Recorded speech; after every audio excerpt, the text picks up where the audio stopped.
Hello guys, this is Dark Fox Sage 2 and we are back with our new fanfic, which is What If Naruto Fell in Love with Samui Part 1. And if you enjoy this fanfic, then please press the like button and please subscribe to the channel. It motivates me to upload more fanfic like these for you all. Now let's start the fanfiction. Namikaze Minato, a man known by the moniker of Yellow Flash, was the fastest shinobi to ever live. His skills in taijutsu, ninjutsu were good, but he was a master in fuinjutsu and on of its most rarely studied branches of space-time ninjutsu. He invented the two most feared jutsus in the history of the elemental nations, which he used in the Third Great Shinobi War against a battalion of over 1,000 IWA shinobi and came out victorious. This was the major turning point of the Third Great Shinobi War.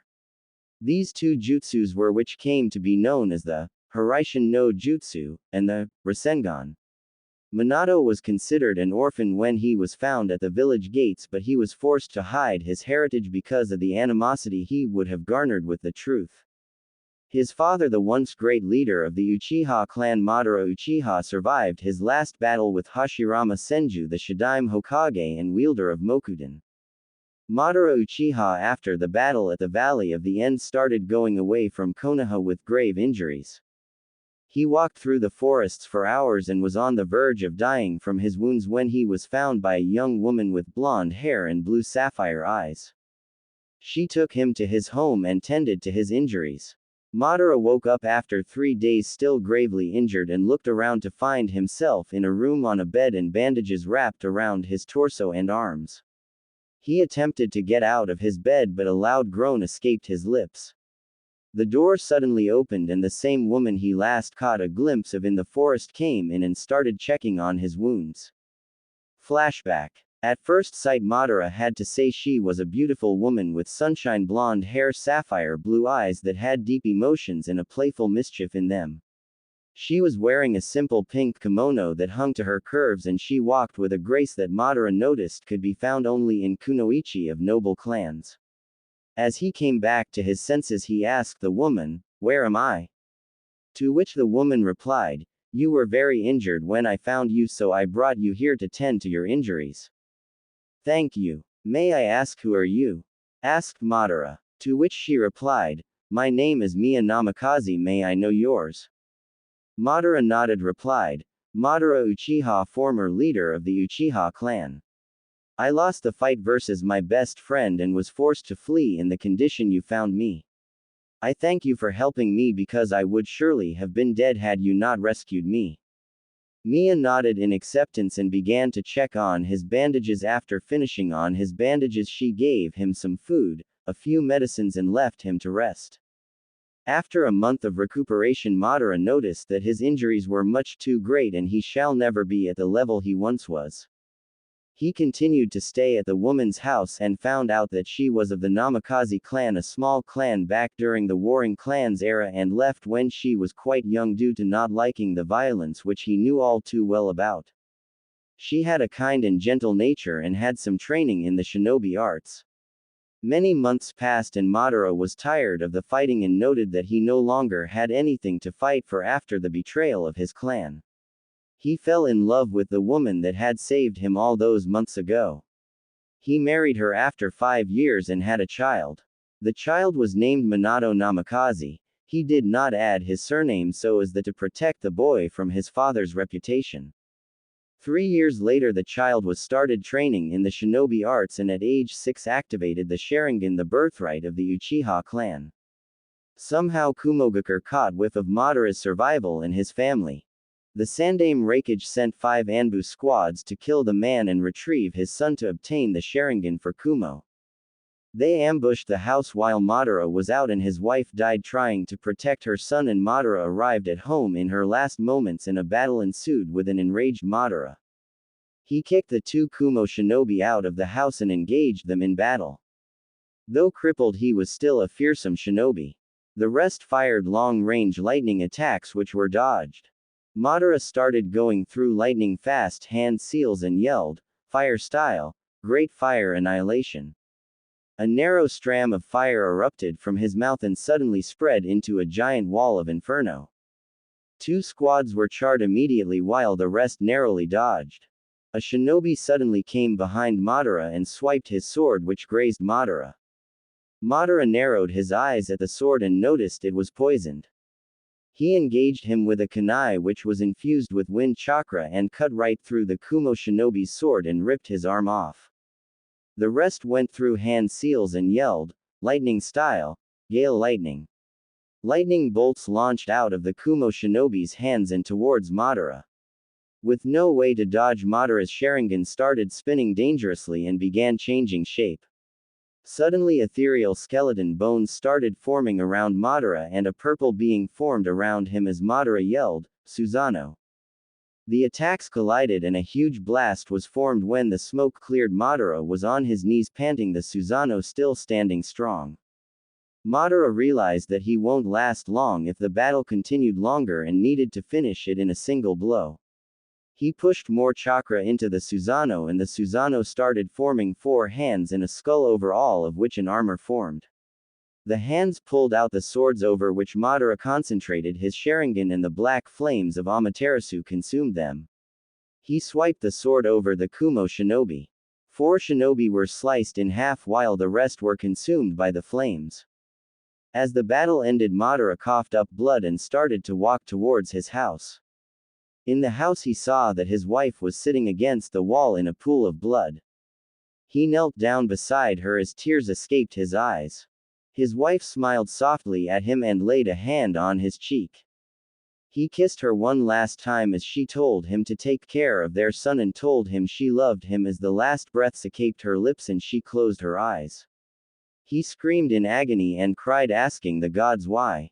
Why did he have to lose his brother for the clan only to be betrayed by his clan, and now the only girl he ever loved died? Why? He thought about fighting on and getting revenge but immediately stopped that chain of thought and decided to look for his son. Then he put his 2 fingers on the ground and expanded his sensory abilities and found his son to be in the back house used for storage. He slid the door open and walked in and he saw his son curled up in a ball sobbing. He walked towards him and embraced his son in a hug as he sobbed uncontrollably. He picked him up and walked into his as his son fell asleep in his arms. He put him to bed and started writing a letter. The letter was addressed to his friend Tobarama Senju and explained to him the whole situation. Madara knew that Tobarama was an intelligent and unbiased individual and won't hesitate to help his son. After half an hour he finished it and rolled up the scroll. In another scroll he started sealing some money, clothes, basic ninja tools such as kunai, shuriken and ninja wire and the various jutsu scrolls he possessed. As he finished, his son walked in and Madara told him to get ready to leave. Both father and son, after burying their wife, mother started jumping through the trees towards Konohagakure no Sato. As the village came into sight, Madara stopped and so did his son. He handed down the 2 scrolls to his son who looked at him confusedly. He took a deep breath and sighed, knowing this won't be easy. He started, "Son, you have to go to the village alone and from here on out I will not be with you from here on because my shadow will always keep you in danger and my enemies will not stop to harm you if you stay with me any longer. Therefore from here on you will have to live alone. Go and become a great shinobi worthy of your predecessors, make them, me and your mother proud." By the end his son had tears in his eyes and leapt in his father's arms as he told him he won't leave. After some persuading he nodded as he told him he would come and meet him after he has grown strong and test him.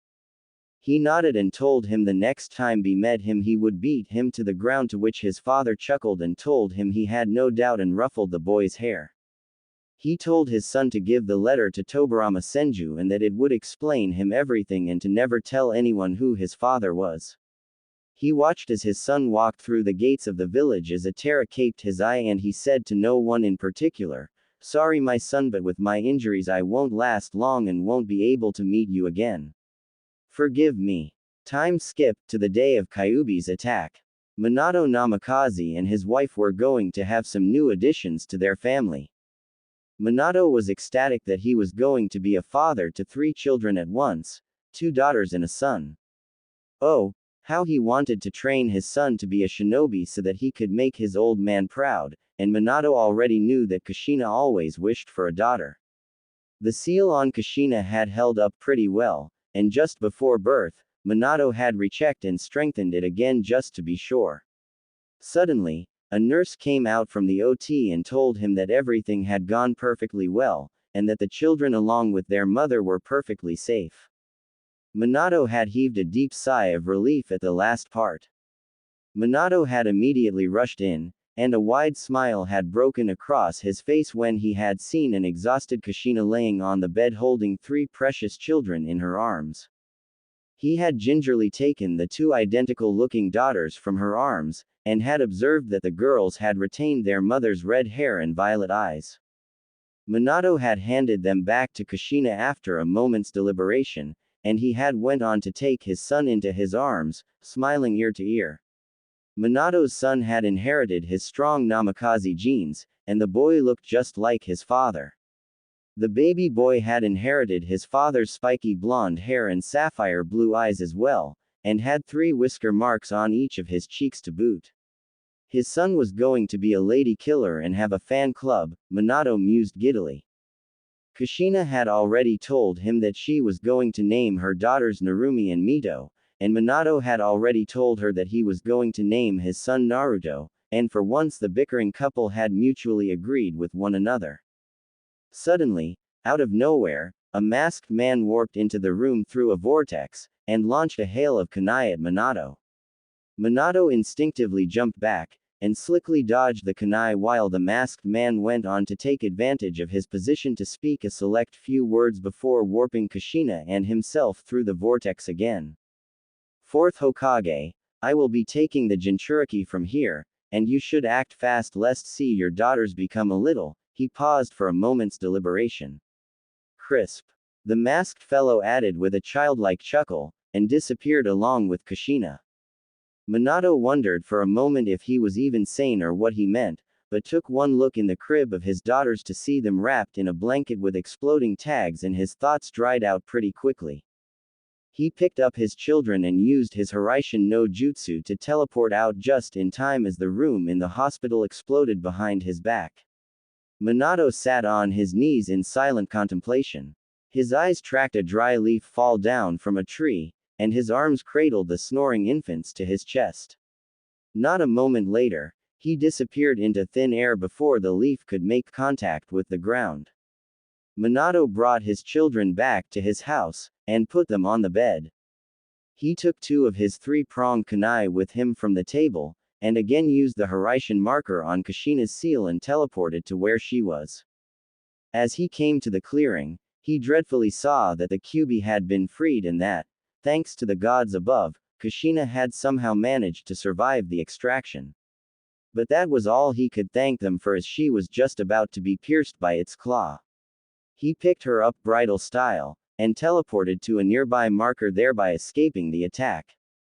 The masked man laughed once again in that insane, childlike manner. You're just as fast as your name suggests, aren't you? Just like the stories say, Yellow Flash. He chuckled, and Minato turned to him to give him an icy gaze. That of a reaper, a veteran shinobi, an army killer, a gaze of a legend. The masked man had shivers running down his spine seeing his icy sapphire blue eyes and the confidence, experience and determination those eyes held. Minato, though, said nothing, and teleported back to the house where he laid Kushina down besides the triplets and stepped back. His eyes glazed over what he would have to do, and how he wouldn't be able to see his children grow up. If only Kushina wasn't injured or Jiraiya was in the village, they could have subdued the Biju and gone on re-seal it without any loss of life. But now, there was only one seal that would be able to subdue as well as seal the Biju, but he had to turn his own children into Jinchuriki and condone the worst taboo right unto his children. Her eyes looked at him grimly. What are you going to do now, Minato? Whispered Kushina, already dreading his answer. I will have to split the demon and seal it into our children. Minato confessed quickly and in a heavy voice. I cannot ask another parent to sacrifice their child if I cannot do it to my own. How I'll split it, I haven't decided, but I'll figure it out. Don't you worry. He said in a reassuring tone, but Kushina started crying. You're going to use that jutsu, aren't you? She asked him in sobs. Minato looked down solemnly. There is no other way. But, at least, I can rest happy that they will have you watching over them, he admitted, and she nodded. She hugged her children tightly to her chest and cried as Minato put on his cloak, created 4 shadow clones who teleported to a clearing outside the village, and he himself teleported to the top of the Hokage monument only to see the Kyuubi destroying the better half of his village in a crazed rampage. Minato activated his Sharingan and flared his chakra to turn the Kyuubi attention towards him. He watched, his Sharingan flaring, as the Kyuubi started gathering chakra near his mouth and condensed it into a sphere before launching it towards him. Minato knew instinctively that should he let that attack hit, then everything and everyone near the mountain will be destroyed as well. That was not an outcome he as Hokage was willing to take place. Not as long as he was still breathing. Minato went through several hand seals, and put his hands forward. Kanji spread in the air as it started absorbing the Bijudama, and teleported it outside the village. The villagers cheered seeing their Hokage take control of the battle. Through the hoots and cheers, Minato felt his instincts screaming danger as he felt a presence behind him. Twisting around, he sawed his arm around and pierced a kunai at the masked man's head, but was stunned when it phased right through his head and the enemy grabbed his wrist in an iron bind. The masked man spoke once more, in a serious tone this time, completely different from his childish tone before. It's over. He stated dryly. Minato smirked, exploding, and took the masked man by complete surprise. The invader cradled his burnt body, and seethed at being fooled by a mere substitution. Moreover, he had taken quite a bit of damage from that unexpectedly effective attack. Minato teleported to a rooftop nearby the Biju, and bit his thumb. He went through a chain of hand seals and slammed his palm on the ground. Ninja art. Summoning jutsu, food cart destroyer. The whole ground rumbled as Gamabunta appeared on top of the Kyuubi, and slammed his butt over his head. The Bijudama he was preparing, disappearing from the abrupt distraction. Minato, why the hell did you summon? Oi, is that the Kyuubi I'm sitting on? Gamabunta yelled frantically just as Minato hopped on top of his head, and started gathering his own chakra. Bunta, just hold down the Kyuubi for a moment. I will subdue it, and seal it into my children, he said, and Gamabunta slammed his back over Kyuubi who tried to roar in defiance. Stand down, ya stupid mutt. Minato, do you really think it wise to seal it into your own children? You know what kind of lives Jinchuriki lead, are you sure about this? He asked, and Minato had a solemn look on his face. There is no other way. He sighed. Besides, Kushina will take care of them. The only regret I have is that I won't be able to make my son into the shinobi I want him to be with my own hands, and watch my daughters grow up into the fine women I know they'll be, he admitted, and Gamabunta nodded with a sad smile. Minato finished gathering his chakra and teleported them outside the village in the clearing where his clones had already set up a barrier.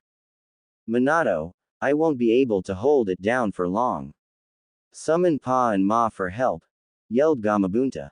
Minato nodded, bit his thumb and started going through hand seals before slamming his palm on the ground. Ninja art. Summoning jutsu. 2 small, but very ancient-looking toads puffed into existence.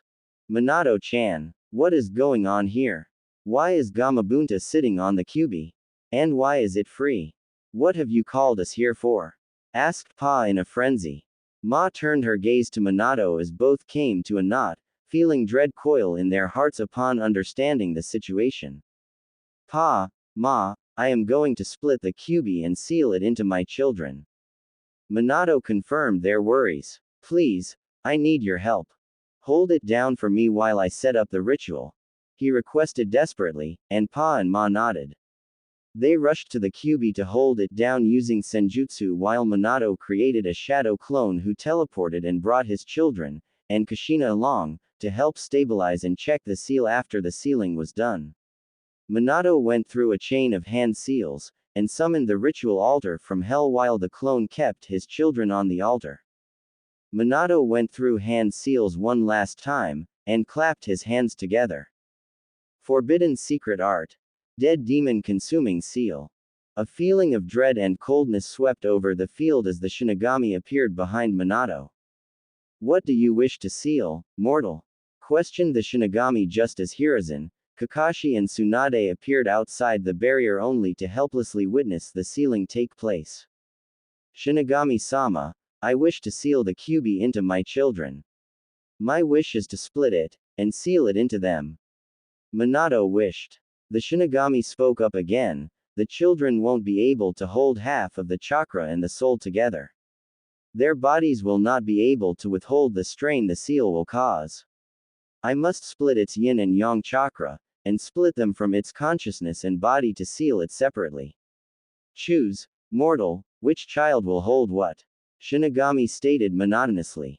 Minato mulled over it for a minute. His daughters had strong Uzumaki genes like their mother, and should be able to hold its chakra efficiently, while Naruto would most probably will inherit his Sharingan to control its consciousness, should he ever need its aid. Minato had already had his decision made. Shinigami-sama, seal the consciousness and body in my son, and the chakra in my daughters. He confirmed. The Shinigami said nothing, opting to pierce his hand through Minato's chest and seal the chakra after splitting them into his daughters while he sealed the consciousness and body into his son. Minato added a 4-symbol seal on Narumi and Mito while he added an 8-trigram seal onto Naruto to balance the chakra that the Kyuubi might recover over the years, and leak it into the boy's coils slowly after purifying it, also that his chakra coils became strong enough for holding the increasing strain of the Kyuubi over the years. Minato felt the pain of his jutsu take its toll on his body, and fell down to his knees just as the Shinigami spoke one final time before he claimed his payment. You have 15 minutes to do your last deeds in this realm for your honorable sacrifice.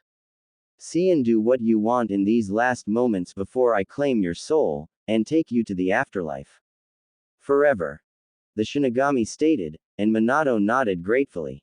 The shadow clones around him dispersed, and the barrier fell, making everyone gather around him. Minato, what have you done? Hiruzen cried. Tsunade, treat him. He needs it, now. He shouted, seeing his successor's condition. Kushina was crying heavily on the sidelines when Minato stopped Tsunade from treating him. The buxom blonde tried to protest, but he cut her off. It's of no use, Tsunade. Minato admitted softly. The Shinigami has given me 15 minutes for my last moments to be with you. Please, it's useless. As for the sealing, the children were not strong enough to hold all of the Kyuubi's chakra. So, I split its chakra into yin and yang and sealed it in my daughters for their strong Uzumaki genes, and its consciousness and body rests in my son, he said, looking at Hiruzen for the last part. Everyone looked on in sadness at the sacrifice Minato had made for the village, all of them unable to do anything to help him. Kushina stopped crying for a moment, and hugged him, sobbing thickly in his chest. Kushi-chan, Minato whispered, softly stroking her hair. Please go, and check if the seals have stabilized or not. See if the children are alright or not. I won't be able to rest in peace if my children had to suffer because I made a mistake in sealing. He said with a wince, and she got up hurriedly with nod to the children at the altar. He smiled as he saw her kiss and check over his daughters. At least they will have the love of their mother. But Minato's eyes turned icy and calculative when he saw a flicker of emotions pass through Kushina's eyes as she gazed at Naruto with utter hatred and disdain in her eyes while she checked on his seal. Suspicions and scenarios started playing in Minato's mind on seeing this, and he decided to take countermeasures, just in case, and so, Minato turned to Hiruzen with his veteran shinobi eyes. Hiruzen instantly came near him seeing that look, and listened to him carefully. Sarutobi, get me 3 blank scrolls, and a brush and some ink. Minato whispered. Hiruzen nodded, giving orders to the Anbu through secret hand signs who brought him the required items in a second, and Hiruzen handed it to Minato. Minato started writing stroke upon stroke at a fast pace, and sealed the 2 scrolls with the Namikaze blood seal. Much to Hiruzen's surprise, he added only Naruto's blood and chakra signature to them and sealed the last one with Hiruzen's blood, just as he decided to leave the third with his last instructions. Hiruzen, I have to tell you something important. And I only trust you with this, Minato whispered, pressing the scrolls on Sarutobi's chest. Hiruzen nodded wordlessly, hearing the gravity of his voice. The 2 scrolls with the Namikaze seals are my will and a letter to Naruto, both of which you shall give him at the time of his graduation.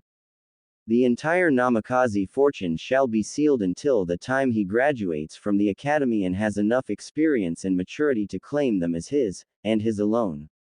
I trust your judgment with its timing.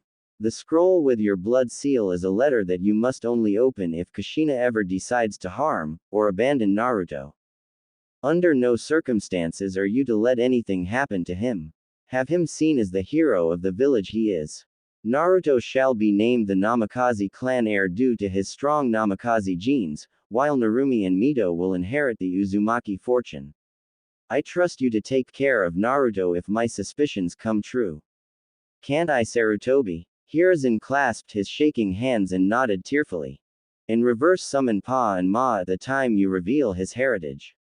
He must have the toad contract I have left them, there will be some instructions with them too. Minato coughed thickly while Hiruzen looked confused and stunned. But Minato, Kushina would never do such a thing. Why are yo? He stopped protesting just as Minato asked him in a cold voice. Do I have your word, Hiruzen Sarutobi? Minato asked coldly, and Hiruzen looked at him with determined eyes and nodded. Minato didn't want to believe it too, but he wasn't going to leave the fate of his child helpless if his fears did in fact come true. Yes, you have it. Naruto will be taken care of like a prince and will get the possessions you have left if your fears do in fact come true. I give you my word. Hiruzen promised. Minato smiled, nodding. He coughed up even more blood, and seeing the stains on his hands he realized he didn't have much time left. Hiruzen, bring me my children. I want to see them, I want to hold them one last time. Minato whispered. Hiruzen went and brought him his children and Kushina along with him as he handed him the children while Minato looked at them lovingly. Live your lives as you want. Minato kissed their cheeks. You are all special. Don't let anyone let you tell otherwise. You might face some difficulties in your lives, but never falter. And know that I am always watching over you, and your daddy loves you 3 with all his heart. Minato sniffled, handing them back to Hiruzen, who took them carefully in his arms. Minato, you can hold them some more. Hiruzen trailed off as he saw Minato's eyes drop close and his head drop. A smile was plastered on Minato's face and some final tears rolled down his cheeks. Kushina fainted from exhaustion and shock while everyone dropped their heads in respect at the man's sacrifice, as the strongest of all the Hokages left this world. Don't worry, my friend, Hiruzen whispered. I'll honor every wish of yours, and look after Naruto as if he was my own child, he mourned. Naruto cried, and Hiruzen tried to calm him down with a rock of his arms. After a few moments, Naruto fell asleep as Hiruzen took the children to the hospital along with their mother. Time skipped 2 hours. Konoha Hospital. Hiruzen was sitting in the hospital room after having his wounds treated, and was waiting for Kushina to wake up while he took care of her children in the meantime. He had postponed the council meeting for the time being. The council members had protested, but had shut up and left happily after he had told them that he would retake his position as Hokage. Well, everyone except Danzo was happy, but that had been pretty obvious for Hiruzen from the start. Tsunade had left the village after Minato's death, saying she was going to live at the Senju property in the fire capital along with Shizune, as she couldn't live in the village after everyone she trusted had already died in this cursed village. She didn't want to see any more deaths. She had even left him the Shadaime's necklace, saying it was cursed as Minato was the last person she had given it to and he too had died. She had actually thrown it in the trash, but Hiruzen had kept his sensei's legacy for someone who was worthy enough. Suddenly, Kushina's eyes fluttered open as Hiruzen rushed to her side. Sarutobi, where is Minato? Kushina asked solemnly and Hiruzen eyed her sadly. Minato is gone, Kushina. Hiruzen said mournfully. He left us a few moments after you fainted. He admitted, and silent tears streamed down Kushina's eyes. Where are my children, Hiruzen? She asked. Hiruzen stood up, and went to the crib. Picking up the daughters, he handed them to her. Kushina smiled and cooed at them while Hiruzen went back to go fetch Naruto to hand him over to his mother. But Hiruzen's worst fears came true when Kushina slapped his hand away just as he tried handing Naruto over to her. What's the matter, Kushina? Hiruzen asked dreadfully. Don't you want to hold your son? He asked in confusion. Kushina looked at Naruto in utter contempt. Don't call that demon my son, Sarutobi. She spat venomously, making Hiruzen's eyes go wide. That thing took my husband away from me. Don't you dare call him my son. He is the Kyuubi reincarnate. Those whisker marks are proof enough. Kushina sneered at the child. Hiruzen took it all in with wide eyes, before his expression turned furiously red. What the hell are you talking about, Kushina? Hiruzen snarled right back. He just has the consciousness and body of the Kyuubi sealed inside of him. He is not the Kyuubi. Have you gone insane? You are a seal master yourself, and were a Jinchuriki merely a few hours ago. What's the matter with you? He asked furiously while Kushina returned his look full force. I told you, I don't have anything to do with that demonic child. He was dead to me as soon as Minato sealed the monster's soul in him. Two souls, one of an infant and one of a demon coexisting, you make laugh. As far as I am concerned, I only have two daughters. She spat with a venom-laced voice. Kushina, please see reason. Hiruzen pleaded. You have been blinded by the loss and pain of Minato. Please, see him. He is an innocent child in need of a mother. Nothing more. He pleaded in a desperately, trying to hand Naruto over to her, but Kushina tried to slap his hands again before Hiruzen retracted his arms defensively. Do not bring him close to me, Sarutobi, or I swear will finish what I started and kill him to avenge Minato's death. Kushina said in a promising tone with such hatred that Sarutobi knew she meant it and clutched the peaceful child to his chest protectively. I don't believe you, Kushina. You have fallen so low, Hiruzen whispered solemnly. Very well then. I shall take care of the boy as my own, he admitted in a steely voice to Kushina, who merely huffed and turned back to her daughters. I will go reside in the fire capital where the Uzumaki property is situated, under the protection of the daimyos.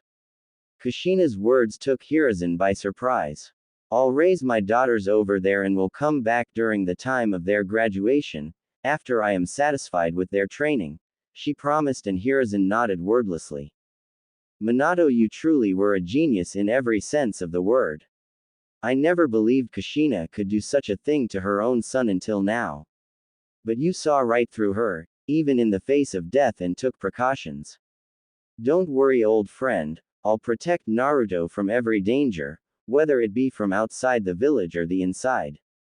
I'll honor your every wish and give him his inheritance after he is ready and protect him until then. Hiruzen thought in his mind. I shall take some scrolls and things from the Namikaze compounds too before I leave. Kushina broke his train of thoughts. And know that I disown him from both the Uzumaki and Namikaze clans, she said as Hiruzen hardened his eyes and spoke in an even tone. I'm sorry, Kushina, but Minato has left specific instructions with me in case something like this happened after his death. He declared Naruto as his clan heir in his dying moments and sealed off the Namikaze fortune until Naruto is ready to claim it. Until that time comes, no one shall touch a speck of grass on the Namikaze family fortune or their scrolls. He had already imagined this scenario even in the face of death and took necessary steps before he passed on. Minato has left me with specific instructions that you may do whatever you wish with the Uzumaki fortune, but the fortune of the Namikaze is sealed until the time I deem Naruto ready to claim it. Hiruzen said coldly. Kushina's eyes widened hearing this. Minato had sealed off everything from her. And named it all to that thing. Preposterous. You can't do that to me. Kushina protested. I'm his wife. That fortune is mine, and our daughters. Minato would never do such a thing to me. The Namikaze fortune belongs to me and my daughters alone, not to that thing. She spat in utter contempt. That thing, as you so call it, is the last child to inherit the strong Namikaze traits, and Minato has named him his heir in his last moments. You do what you want with the Uzumaki fortune, but you will have no say in the Namikaze clan affairs from now on. I am the legal guardian to it until Naruto claims it. Now, I'll take my leave. I have a council meeting to attend to. You can leave the village anytime you wish. The sooner the better. Hiruzen said as left her in the room and stomped his way out. Hokage Tower *, Council Chambers *. Hiruzen walked into the sacred chambers to see all the clan heads already sitting on the right side and the civilian council to the left. The elders sat directly in front of his seat. He took his seat, with a softly snoring Naruto sleeping peacefully in his arms. 2 Anbu stood guard behind him. Hiruzen brushed his whisker marks just as Naruto snuggled in his chest, making Hiruzen smile. Homura cleared his throat. Hiruzen, all of us would like to know what became of the Kyuubi. He asked, the thought on everyone's mind, and everyone looked at him expectantly. The Kyuubi has been defeated, and the threat has passed. Minato used a forbidden jutsu to split and seal the Kyuubi. Hiruzen said as everyone sighed in relief, but Shikaku spoke up. Hokage-sama, Shikaku cut him off. You said he split and sealed the Kyuubi. What did he seal it into? He questioned. Everyone looked at Hiruzen while he cursed under his breath. Damn those Naras and their intelligence. I can't reveal Naruto's heritage to them. He would already have enough to deal with from external enemies after I reveal to them the truth of his burden. If his heritage is known too, then we might have to deal with many assassins and kidnappers from the inside. Iwa and Kumo might even wish to abduct or eliminate the last, true Namikaze heir. I'll keep it to myself until I reveal it, Naruto. Hiruzen decided inwardly. I'll just say Minato sealed it in his daughters, and that Naruto is an orphan with no ties to his parents. So many people died tonight, no one will ever suspect a thing. But I'll have him seen as the hero he is, Minato. He thought with a smile. Well, Minato split the Kyuubi into 3 parts. He sealed the yin and yang part of its chakra into his newborn twin daughters Narumi and Mito. Seeing that they had their mother's strong Uzumaki genes, and had a good chance at controlling it. But he had to seal its body and soul into a separate entity, for which he chose young Naruto. His parents died tonight during the attack, and Minato made it his last wish for Naruto to be seen as a hero, and I have full faith in his abilities in his sealing, and so should you. He spoke pointedly. But that was all he said before all hell broke loose from the civilian part of the council. They shouted for the demon to be killed, and their families be avenged. Hiruzen purposefully left out the part that the Kyuubi will gain back its chakra over time and that Naruto will become the true Jinchuriki of the 9 tails after some years, as per what Minato had told him about the mechanics of his seal in his last moments. He didn't want Danzo to be too interested in Naruto, and try and turn him into a weapon, as Minato had once feared. Hiruzen wanted to keep his burden a secret, but he knew if it came out later then it might even cause a civil war, as everyone would be after Naruto's head. He suddenly let out his ki and every last one of them shut up. Naruto whimpered in his sleep, making Hiruzen tone it down a bit, and rocked him left and right before Naruto fell into his deep slumber again. If you fools kill Naruto, then the Kyuubi will be free. And then what? It will regain his chakra in a few years, and return to finish what it started. And this time, we will not have Minato to stop it. Hiruzen snapped, and the civilian council fell silent while the clan heads nodded tiredly, knowing full well that he was right.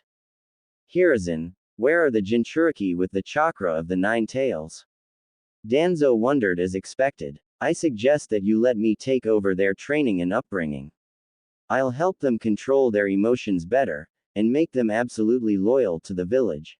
He suggested calmly as suddenly Mebuki Haruno screeched, and everyone in the room winced. Yes, where are the princesses of the Uzumaki clan? She shrieked. They are the heroes of the village. I demand to know of their condition. She asked with a screech. Kushina will take them to the Uzumaki property in the fire capital. Hiruzen admitted bitterly. So as to keep them safe there under the protection of the daimyo. She will return after she has them trained well enough for them when the time of their genin exams is upon us. Hiruzen told her sourly. Danzo stood up, practically outraged. You can't allow that, Hiruzen. The Jinchuriki must stay close to the village, and the Hokage. They should be trained properly. We need to show our strength to the other villages in this moment of weakness. Also, I can train them to be strong and loyal to the village. Have her brought back this instant. He demanded, and Hiruzen sighed at the power-hungry old fool. To think he was once his friend, oh the irony. While that is true, Danzo, you yourself have clarified that we do not have the necessary forces to spare for their protection. They will be much more safe at the fire capital. Also, Kushina is best to train them, as I'm sure you know the reasons. Plus, they will return during the time of their graduation. What problem do you have with that? Hiruzen remarked offhandedly. Seeing everyone nod and agree except Mebuki, who kept screeching about keeping the princesses in the village, Danzo seethed at being outdone and losing his chance to have strong weapons under his control, but sat down in defeat. Hiruzen sighed inwardly in relief that Danzo had no interest in Naruto, seeing he had no chakra of the Kyuubi within him. He was practically useless to the man. Oh, how ironic, he thought to himself. Then they all asked what would he do about Naruto, and they said to lock him up in Anbu headquarters or send him off to a far-off island to be isolated or some other ridiculous ideas, mostly from the civilian council, and he instantly shut them up by leaking a bit of ki again. Thankfully, Naruto was too deep in sleep to notice it this time. Naruto will live a normal life and become a loyal shinobi of this village. Hiruzen declared with steel in his voice. I hereby declare that no one shall speak of the link between Naruto and the Kyuubi to anyone of the younger generation. This is an S-class secret, punishable by death, without trial. Hiruzen roared. Everyone fell silent seeing his furious expression. Hiruzen had to at least make sure that Naruto made some friends his age. Everyone hesitantly agreed, and talked about the damages incurred to the village, its forces and other political matters right until they called it a night 3 hours later. Hiruzen went back to the Hokage Tower to spend the night with young Naruto, and an aching back. He finally got in bed, and blissfully slept with little Naruto snuggling into his chest while he kept the boy tightly wrapped up in his arms. He was to be his grandson in everything but blood, Hiruzen thought to himself, and finally drifted off to sleep with a content smile. Naruto's soft snores sounded like purrs in Hiruzen's ears all through the night. Hiruzen was suffering a severe headache at the moment from doing all this paperwork throughout the night without even a wink of sleep. Last night, after the information of Naruto's secret was revealed to the village, he had been disturbed all night long by civilian after civilian telling him to either banish the demon, or kill him. Until Hiruzen had reminded them of the law in effect. Every single one of them had paled, and run off when Sarutobi had plucked out a gleaming kunai and threatened to implement his law then and there. Today, Hiruzen was patiently awaiting the arrival of his student, Jiraiya, alongside Kakashi Hatake, who Hiruzen had called through his toad summons to tell him of Naruto's condition, and to see if any one of them would like to keep Naruto's custody. Speaking of Naruto, Hiruzen had just had Anko take care of him and feed him. He was glad to see that the hyperactive Kunoichi looking so good with children. Plus, she was the only one he could ever trust with Naruto's care anyways. She knew the burden of carrying a curse, and respected the fourth Hokage above all else. As of now, Naruto was sleeping peacefully. The sight made Hiruzen smile, and he'd told Anko that she could leave and go rest for a few hours until he called for aid again. Instead of being glum, she seemed chum at the chance of spending some more time coddling baby Naruto. Seeing Naruto snoring away in those buxom mounds of heaven, Hiruzen had been envious of the boy for reasons he'd rather not admit. After she'd left, Hiruzen had opened up the letter that Minato had left in his care to read if certain conditions were met. And sadly, all of those conditions had been met just as Minato had once feared. Dear Hiruzen, if you are reading this letter, then I'm afraid my fears have come true. As I've already told you, of the 2 scrolls that I left for Naruto, this letter is meant for you, Naruto, and the eyes of elders of the Toad clan only. I have left you as the legal guardian of the Namikaze clan until Naruto inherits it. I know, if the conditions to read this letter have been met, then sadly, Naruto will lead a very lonely life. I fear that no one will want to be tied down to taking care of Naruto, much less adopt him. That is why, I want you to admit Naruto to the best orphanage that you can find, and pay for them from the Namikaze family account if need be. Tell Pa and Ma to make him the next Toad summoner after you tell him of his heritage. He will need their strength to protect himself in the future, for I fear the perpetrator of tonight's incident will return for his life. Also, it's a good news that Naruto won't suffer the curse of blindness caused by Mangekyo Sharingan because of him having the healing abilities of the Namikaze and the stamina and chakra of both the Senju and Uzumaki. Do not tell Jiraiya or anyone this fact, and make sure you tell Naruto about it once he is old enough to understand his burdens, and be there to explain how his eyes work. Help him master his eyes as they will in turn help him control Kyuubi's soul, since I fear Kushina won't be there to train him, and he will need all the power he could conjure up to protect himself from the masked Uchiha who had invaded the village tonight.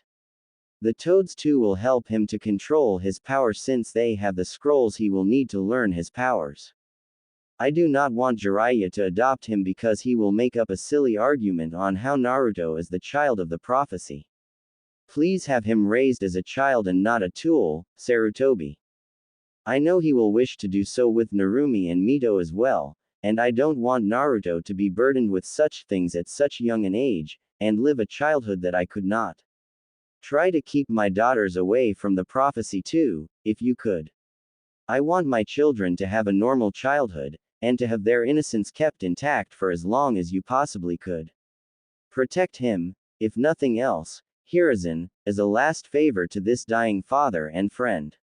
I leave my legacy in your hands, old friend. Minato Namikaze. Hiruzen put down the letter, and took off his glasses. He clenched his clouded eyes shut, and held back his tears. He sealed the draft back into the scroll until the time came for Naruto to open it once more. For now though, Sarutobi walked over to Naruto's crib and smiled as he brushed his fingers on the baby boy's whiskers. Naruto purred in delight, making Hiruzen chuckle softly. It seemed as if they were quite sensitive. Suddenly, the window slid open, and Kakashi and Jiraiya walked in. I was waiting for you too, Hiruzen said, unimpressed. Come on in. He motioned them in. Both hopped in, and stood in front of the table. Hiruzen lit his pipe, and gazed out the window. So you retook the seat, Sarutobi sensei. The kid left his hat way too early, Jiraiya whispered mournfully. Hiruzen nodded in agreement. That he did, he agreed, still looking out the window. Sighing, Jiraiya, Hiruzen started. Minato has left a great burden upon my shoulders, a burden which Kushina does not wish to see reason to. He admitted, and Jiraiya looked at him confused. Hiruzen said nothing to elaborate, and pointed towards the crib where the soft snores of a baby resonated from. Both Kakashi and Jiraiya walked over to the crib, and couldn't help but gasp in shock. Sensei, Jiraiya gulped. Is this his son? Jiraiya stuttered. Hiruzen nodded in affirmative. Why is he here then? Jiraiya thundered. I thought Kushina gave birth to 2 daughters, not a son as well.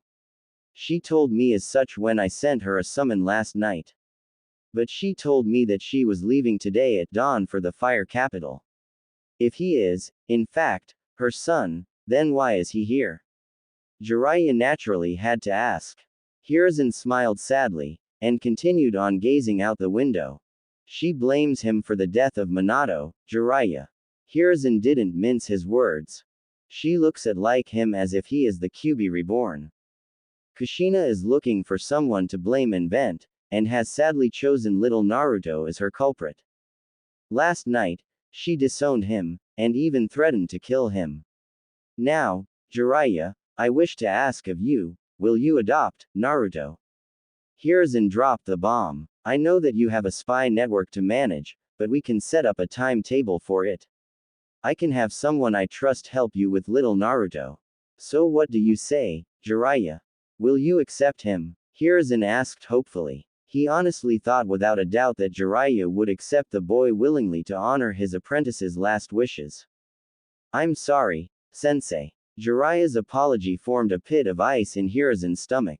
The village needs my spy network more than ever now, and I am not exactly father material, you know. I like to travel, do research, and write my books. Plus, the great Toad Sage has given a new prophecy. Pa and Ma told me that just last night. It says, the powerful sapling born from two strong leaves shall lead the world to peace, and its enemies shall fear the look of his red eyes as he gazes upon them to protect what is precious to him. And I know for a fact that it has to be either Narumi, or Mito. They fit the description perfectly. And they will even have red eyes once they channel the fox's chakra, just like Kushina did. I'll have to put all my time into nurturing them, so being with Naruto will be difficult, you know. Jiraiya apologized sincerely. I hope you understand, sensei. The future of the world takes priority over the life of a single child, you of all people must understand. Jiraiya tried to make him see reason. Hiruzen didn't even bother turning around to face him as his heart broke in two at hearing his students' admissions. Minato, you really did see through all of their hearts beforehand, didn't you? Even I didn't know my own student's nature, and yet, you still saw right through him. Hiruzen thought sadly. I see, was all Hiruzen could say at the moment.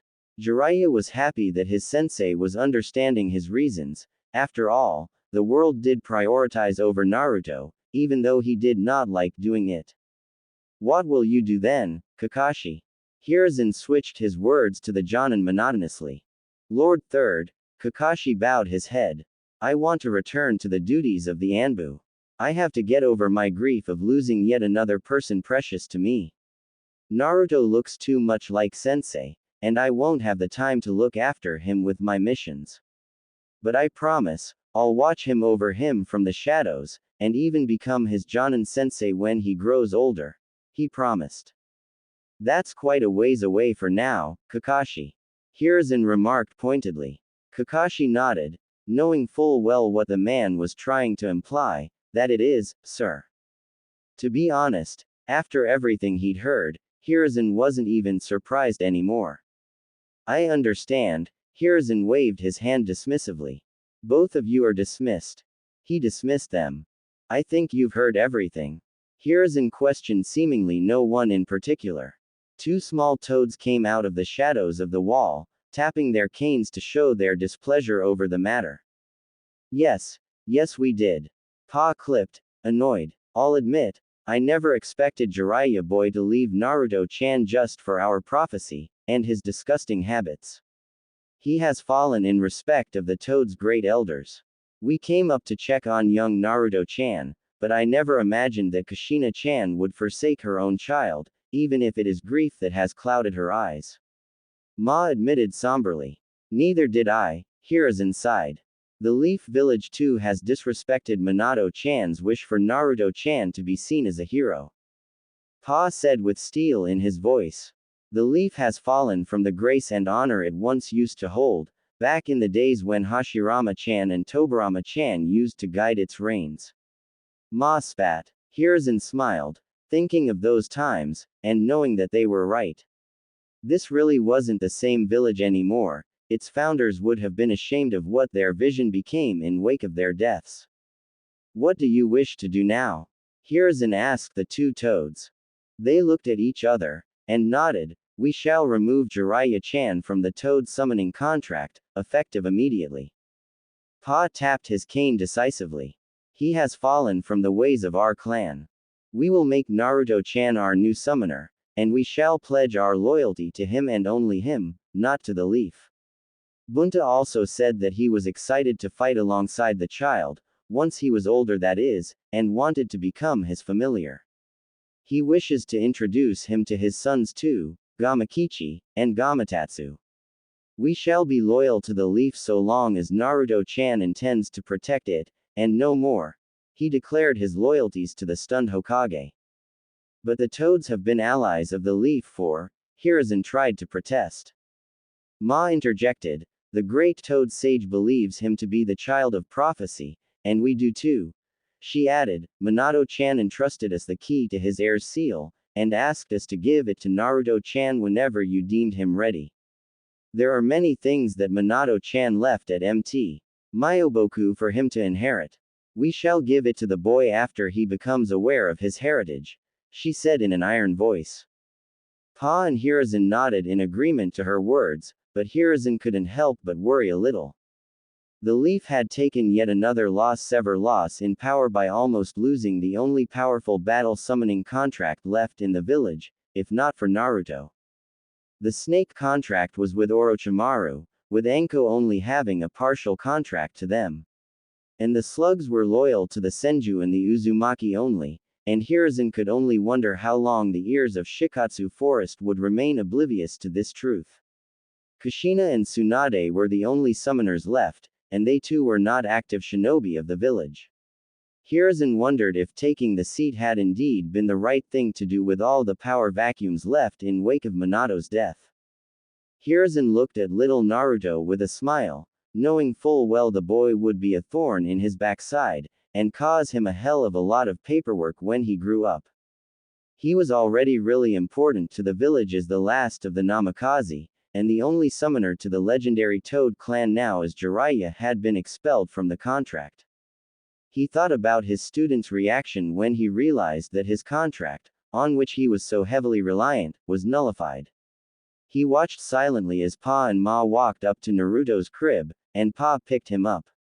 Naruto woke up from his sleep with a cute yawn, and gazed at the weird Toad with wide, droopy eyes as he tilted his head to the side. Pa held him in front of his face, both intently gazing into each other's eyes. Well, Naruto-chan, he settled him a bit more snugly in his arms, would you like to be the next Toad summoner? Pa asked him with a smile. Naruto laughed with a clap, thinking it was funny and hugged him. All of them chuckled in unison. I think that's a yes, isn't it, Sarutobi? Said Ma and Pa nodded. What say you, Sarutobi? Pa wondered. Hiruzen smiled. I think yes as well. Ma walked up to Naruto just as Pa finished slicing Naruto's little thumb a little, forcing it to bleed, and started writing his name, Naruto Namikaze, on the summoning scroll. He slapped a handprint over his scroll, and roughly smeared the print on the paper to make sure it was done right. Naruto sniffed a little from getting his thumb cut, and, as if on cue, Ma bashed Pa on his head while he yelled an, "Oi!" indignantly. You idiot, she thundered. You cut too deep. Look.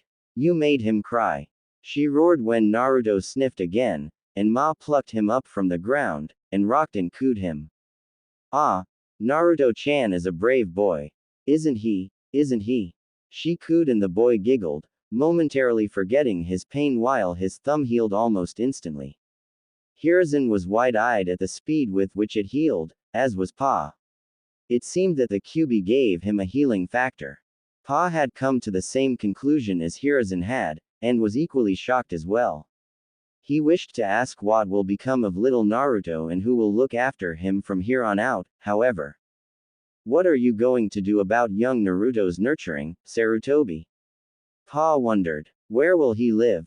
Hiruzen sighed, and plopped down on his chair, feeling well beyond his years. I want to keep him with me, yes. But I have way too many duties now. Seeing their disapproving look. And even if I did want to keep him, the council would raise hell over it. They decided last night that none of the clans could adopt him in fear of them releasing the Kyuubi to gain power, and none of the civilians will adopt him for obvious reasons. So, that leaves only the orphanage. Hiruzen added to save himself some face. What of his accommodations? Ma asked. I will try and find him the best orphanage there is, and even pay them some extra money to keep him safe and well treated. I'll have Kakashi and my other Anbu check up on him from time to time. I made a law for people not to tell the younger generation of his burden, so that he may be able to make friends. I'll visit him as often as I could, but it will be difficult to take out any more time. After he is 6, I'll have him entered into the academy, after which he'll graduate at the recommended age of 12. That is what I have planned for now. His father made sure he would have the money to live well, and I'll give it to him monthly as a stipend until he claims his fortune in order to keep his identity under tight wraps. Hiruzen explained, and Pa and Ma nodded, satisfied. We too will check up on him regularly, they told Sarutobi. But we shall not reveal ourselves to him until the time is opportune. I wish you luck, Sarutobi, and we trust that you'll take care of our summoner. They asked him, and Hiruzen smiled. I'll do what I can. Hiruzen promised. Pa nodded, and tapped his cane as both he and Ma left in a puff of smoke. Hiruzen began checking through the files and various records of the orphanages in the village to try and find one with the best comforts for him to offer, but that issue was only secondary for now. Hiruzen needed to find a place where Naruto would be accepted, fully. He began going through file after file, rummaging through them, and eventually finding none that would fit his requirements completely. Sarutobi groaned. This was going to be a long day. It was the 10th of October, the day of the Kyuubi festival, and the whole village was filled with decorations and the morale was running his. In the streets a small blonde-haired boy with light blue eyes and whisker marks on his face was walking, taking in the sights the festival had to offer. The boy is our hero Naruto. Naruto was running out the streets in joy. He came up to several stalls, played games, and ate several delicious things. The merchants were from different villages, so they didn't throw him out, or even talk to him rudely for that matter. Many of the villagers were glaring coldly at him, but the boy was too happy to notice. He was walking through the crowd when he was suddenly pushed into an alley, and Naruto looked up to see 3 men with strange white eyes looking at him, probably blind, while Naruto got up and dusted himself off. Can I help you, mister? He asked him politely, though the man grew furious. Yes. You can die for me, demon, he yelled. They ran towards the blonde with a kunai, and Naruto took off in fright. They chased him as he weaved, ducked and ran through alleys, and then saw a fence in front of him. He jumped on a wooden box, then on a big closed dumpster, and then over the fence.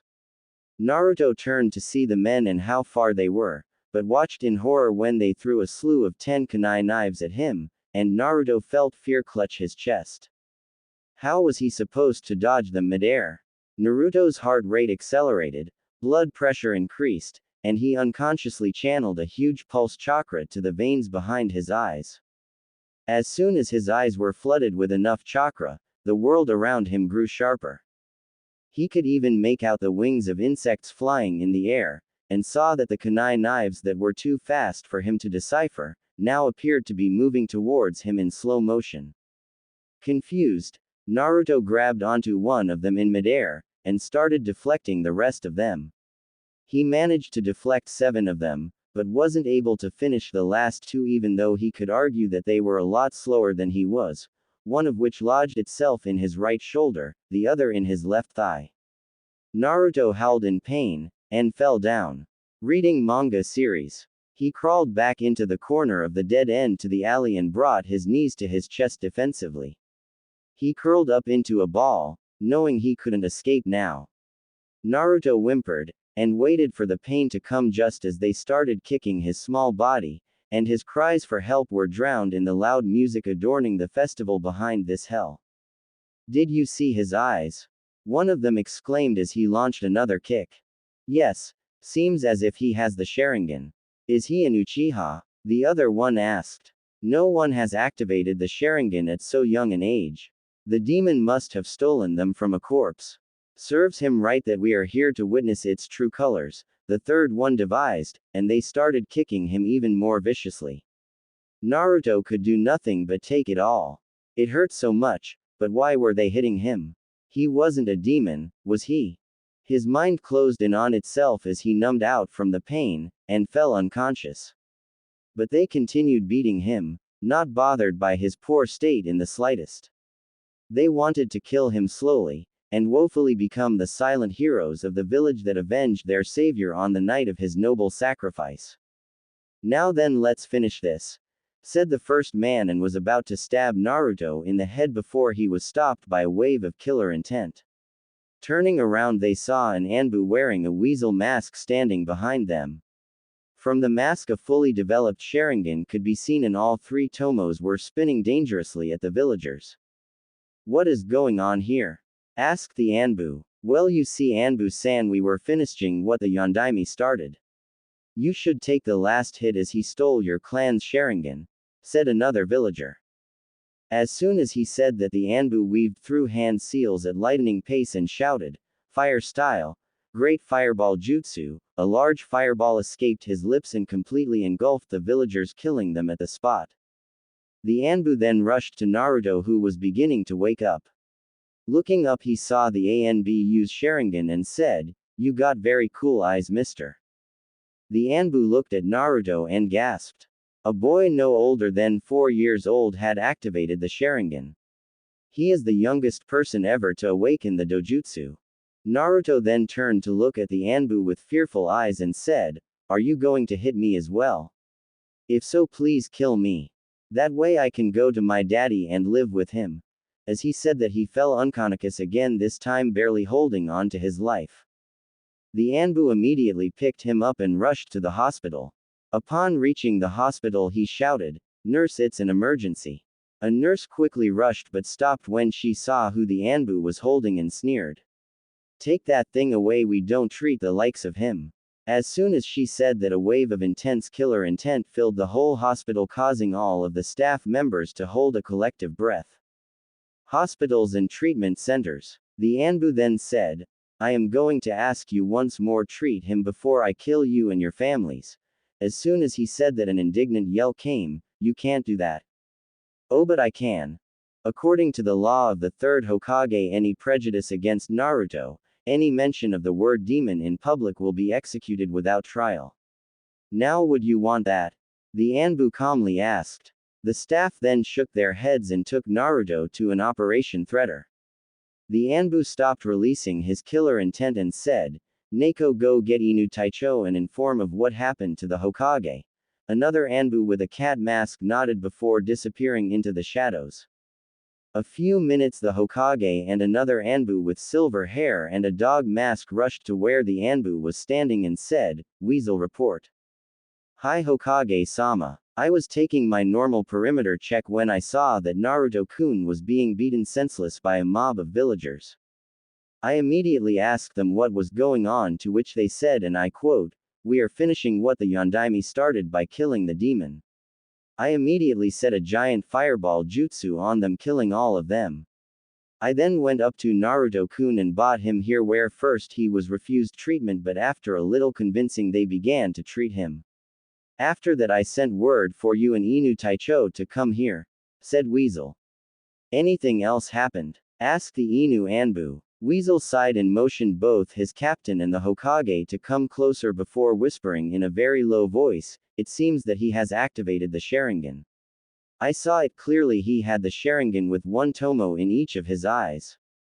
Weasel then hardened his gaze and said, "What exactly is happening, Hokage-sama?"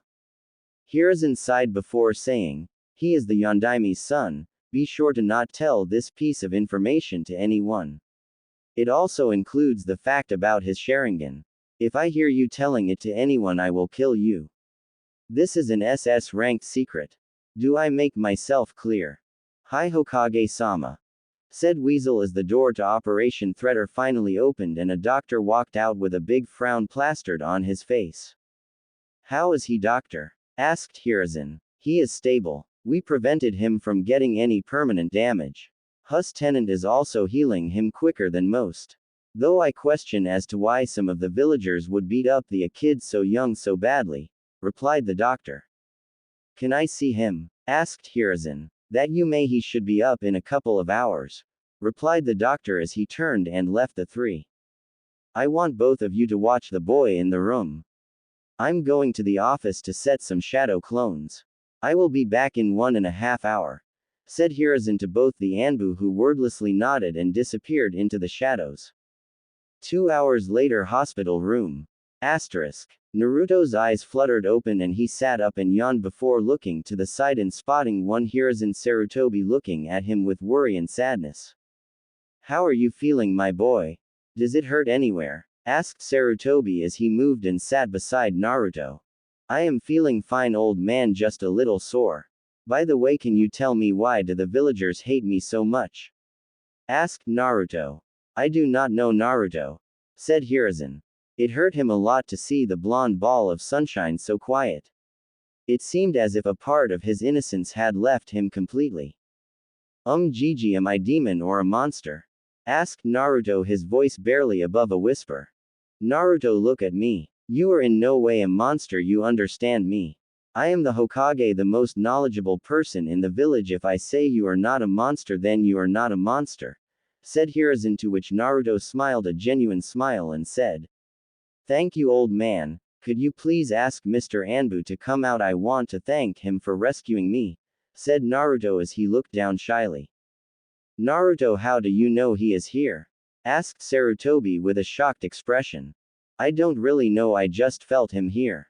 And I recognized his presence from back when he saved me, said Naruto with a shrug. Unbelievable, he is a natural born censor. He really is your son, Minato, thought Sarutobi. You can come out, Weasel, said Hiruzen. The masked Anbu came out and said, Hello, Naruto-kun. Thank you for helping me, Anbu-san, you are the best after Gigi, said Naruto. The weasel Anbu only nodded his head before disappearing in a puff of smoke. Old man, during that beating for a few moments I noticed things slowing down. Like I could see their movements as if it was moving in slow motion, asked Naruto with cute tilt of his head to the left. Hiruzen couldn't help but smile. It seemed that the boy had not lost all of his innocence. He then said, that my boy was your Kekai Genka that you inherited from your dad and awakened it. With another tilt of his head, Naruto said, What is a Kekai Geki, old man? Chuckling, Hiruzen said, It's Kekai Genka, Naruto. They are basically abilities that a person inherits from his parents. You got yours from your father. Immediately as he said that, he inwardly cursed he had dug himself into a difficult position. Old man, you knew my father. Can you tell me who he was? Did he love me? Naruto asked in a quickfire fashion. Hiruzen could hear the desperation in Naruto's voice. The people had treated the boy so badly that he thought no one loved him. Yes, Naruto, I knew who your father was. He was one of the Leaf's greatest heroes ever. I can't tell you about him right now as he had countless enemies who will leave it at nothing to harm you. And yes, Naruto, he loved you dearly. I hadn't seen any father to be so excited about raising his son. You should have seen him, said Hiruzen with a smile, hoping that Naruto won't push further. All right, old man, but you will tell me eventually, won't you? Asked Naruto. Of course I will, Naruto. Say, do you want to be a ninja? That way you'll be following the footsteps of your father and the Yondaime, said Hiruzen. Yes, I want to be a ninja. I will surpass the Yondaime and make my father proud of me. Then I will take your hat and become the strongest of all Hokages, said Naruto with foxy grin. I am sure you will, Naruto. Now get some rest, I will take you back to the orphanage tomorrow, said Hiruzen, and immediately he saw Naruto's smile turn into a frown. And once again he had a feeling of dread build up in his stomach. But Gigi, the orphanage kicked me out a week ago. They said that now that I am old enough I can live alone, said Naruto.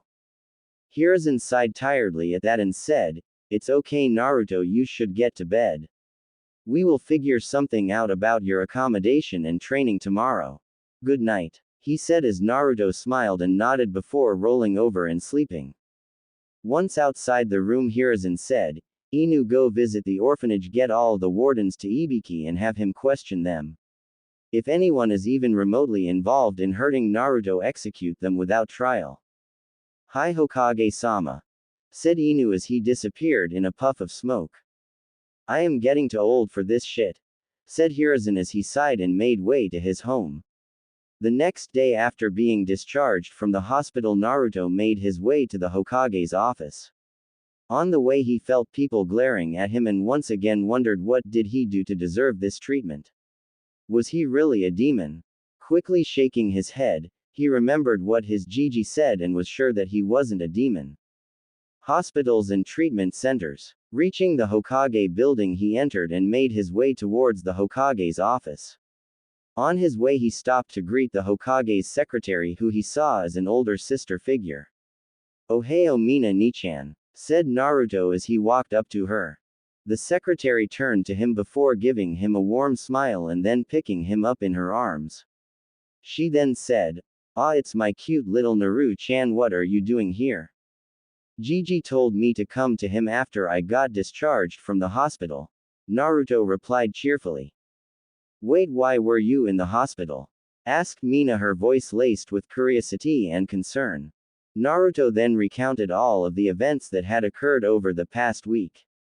When he was finished, Mina merely nodded and set him down before saying, "Well, Naru-chan, you should get going to the Hokage.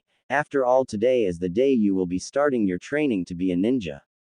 Of course I am, and I will surpass the Yondaime Hokage and make my dad proud, Dadbeo, said Naruto as he thrust his small fist into the air. Mina chuckled as she heard the irony of his statement and sent him off to the Hokage. Upon reaching the office, he blasted the door open and launched himself at the Hokage while shouting, "Gigi." Hiruzen was surprised by the sudden dynamic entry of the small bundle of sunshine, but nonetheless opened his arms and hugged him. After a few minutes they broke apart. Hiruzen gave him his usual patented grandfather smiles while ruffling the blonde's head, whereas Naruto only grinned foxily. "Since you are here, I presume you are ready to get your things and find your new living quarters?" asked Hiruzen, to which Naruto excitedly nodded and bounced, causing Hiruzen to chuckle. This little blonde just knew how to make his day better. They left the office and made way to a shop. On the way, Naruto was faced with the usual glares, but all of those were immediately put down when they saw that the Hokage was with Naruto. Finally reaching a store named Dragon Lair, Hiruzen led Naruto in and said, "Well, Naruto-kun, go see what you like, we will get it for you." Nodding in excitement, Naruto ran off in the shop. "So Hiruzen, another permanent customer for me, asked a voice. Turning around, Hiruzen could see a man in his mid-40s smiling at him. "You got that right. He is an orphan whom the normal populace do not seem to like. I am sure you've already guessed his identity. Because of this, I want you to be the one who provides him with whatever he needs. Books, clothes, equipment and other ninja-related things. Can I trust you to do that, Kaiza?" asked Hiruzen to the now-named shopkeeper. "I really have no problem with that, but I don't really see how an orphan who is going to live on stipends will be able to afford things from my shop." "No offense," said Kaiza. "Oh, you don't have to worry about money, just put it on this accounts tab," said Hiruzen as he handed Kaiza a piece of paper. After reading the paper, Kaiza's eyes widened before he smirked and said, "You just like dropping the bombs, don't you, Hiruzen?" "I don't know what you're talking about," Hiruzen replied in an innocent voice, causing Kaiza to chuckle. "All right, I agree. Though if the kid is anything like his old man, I doubt he'll need my guidance above me providing him with supplies," said Kaiza, to which Hiruzen nodded. Both of them looked at Naruto before Kaiza turned serious and asked, "I am well aware of what his mother did, when will you tell him?" Sighing, Hiruzen said, "I don't know, old friend. I am hoping to reveal everything to him once he becomes Chunin. I understand that, but what if he somehow manages to awake his chakra chains? We know his chakra capacity will be massive, adding the density of the Namikaze in it. I have little doubt he will activate those chains," said Kaiza. "I have little doubt that he will. But we will cross that bridge when that time comes, said the professor as Kaiza nodded. Now then Kaiza, I need some books on chakra theory, chakra control, some basic D and C rank jutsus, one on physical exercises, a full starting kit on Fuinjutsu and its corresponding beginner's level 1 book, and finally one on shuriken jutsu. I will give him his father's notes on Sharingan and his father's personal taijutsu style so we have that covered, said Hiruzen, to which Kaiza nodded and went to get the asked material. Anything else? Asked Kaiza as came back with the merchandise. Yes, I want several sets of practice kunai and shurikens, replied Hiruzen, to which Kaiza nodded and disappeared again and returned with the sets. Now then let's go see what the little tyke is up to. I hope he has good choice on clothes. I hate for him to get his mother's love for orange, said Kaiza, to which Hiruzen chuckled and nodded. Making their way to the shop they saw that Naruto was holding a blue shirt, a blank Anbu trouser and was currently looking for a jacket. Oi Gaki, what are you looking for? Asked Kaiza as he gave Naruto a warm smile. It was at this moment that Naruto's shy side began to show and he looked down and said, Ito, I was looking for a jacket that would go well with this shirt and pant, he said slowly. Find winter coats. Kaiza smiled before ruffling the boy's head affectionately and said, wait here, I know just what you need. He then went to the storeroom before collecting a jacket and making his way back to Naruto. Once he was back he said, alright Gaki, go to the try room and try on your new clothes, let's see how do they look. Naruto nodded with a smile before moving to the try room. So how did you find the boy? Asked Hiruzen as he came up from the back. He is just like his father was as a kid. It's not even funny, said Kaiza. However, before they could continue talking, Naruto stepped out of the room with his new clothes. The jacket he was wearing was dark blue in color with a lightning symbol on its back. It was the symbol of the forgotten Namikaze clan. Damn, I never thought I'd see that symbol again, said Hiruzen. Well, get used to it because you are going to be seeing it around, replied Kaiza. How do I look, Gigi? Asked Naruto. Damn kid, if you keep going at the rate you are, you will be a lady killer when you grow up, said Kaiza with a perverted smile. Naruto, being the smart 4-year-old he was, tilted his head and innocently asked, what's a lady killer? Both the men face faulted and covered it with a few coughs before Hiruzen said he would tell Naruto when he grew older. To which the boy nodded. Hiruzen and Naruto then paid for all his merchandise before it was sealed into a scroll. They then left to a scroll. Now then Naruto, let's get some food before I take you to your new home, okay? Said Hiruzen, to which Naruto nodded. They made their way to a stall named Ichiraku Ramen. He sent Naruto in before turning around and saying, Neko, Tori.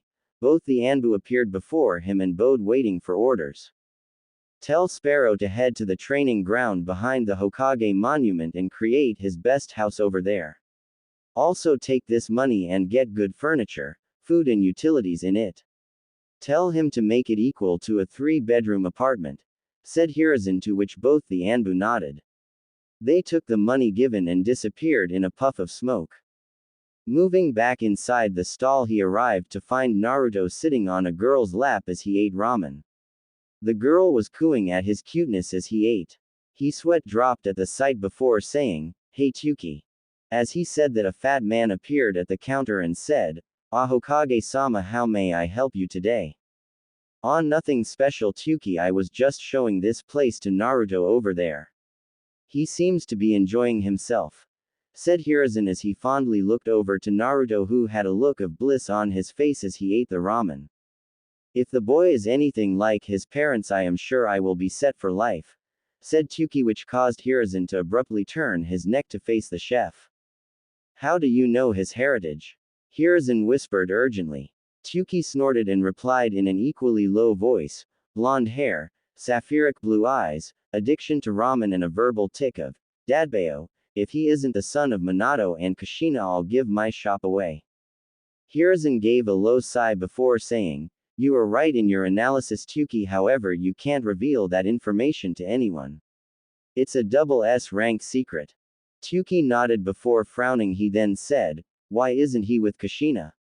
I know she left for the capital 4 years ago.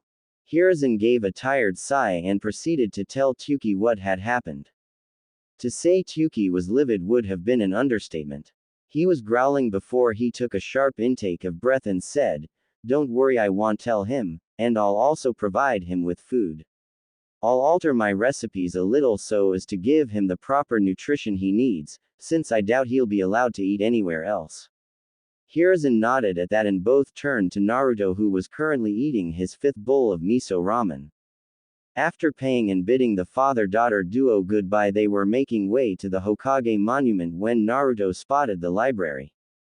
Pulling on Hiruzen's robes, he said, "Nay Gigi, what's that?" as he pointed to the library. "That, Naruto, is a place where books are kept for the public to read. Konoha Library is one of the best in the elemental nations, having a large variety of books and topics. Do you want to go see it?" asked Hiruzen after his explanation. Naruto bobbed his head up and down, eager to go see the library. Entering the library, Hiruzen made his way to the librarian and said, "Good day, Aoyomi." The librarian looked up and smiled before saying, "How may I help you on this fine day, Hokage-sama?" "Well, I wanted to let you know that Naruto will be occasionally coming to read here, and I want you to help him whenever he is looking for something. I trust there won't be any issues," replied Hiruzen as he emphasized on the word trust. The librarian, picking up on the underlying threat, quickly nodded. Smiling, Hiruzen turned to Naruto and said, "Well, that's that, Naruto. You can come here to read whenever you feel like it." "Yada. Thanks a lot, Gigi, you are the best, Dadbayo," said Naruto as he bounced up and down, causing Hiruzen to chuckle and the librarian to look at him strangely. With that, both Naruto and Hiruzen left and started climbing the Hokage mountain. After reaching the top and walking into the woods for a while, they reach a large ground, and near the edge of it is a decent-sized house was built. As they reached it, Hiruzen said, "Well, go in, Naruto, I had this built specifically for you." Naruto nodded excitedly before running into the house, causing Hiruzen to chuckle at his boundless energy. Following Naruto inside, he waited in the living room for Naruto to finish seeing his new place before giving him his new materials. A few minutes, Naruto came and launched himself at Hiruzen. He was crying while he shouted, thank you, Gigi, you are the only one there for me." Smiling back, Hiruzen hugged the boy back and rubbed his back soothingly. After a few minutes, when Naruto calmed down, Hiruzen unsealed the things they bought and began explaining to Naruto what to do. "Naruto, the first thing I want you to do for your training is to start reading all the books we bought today, and follow what they say. Also, I am going to give your father's notes on the Sharingan and his personal taijutsu style.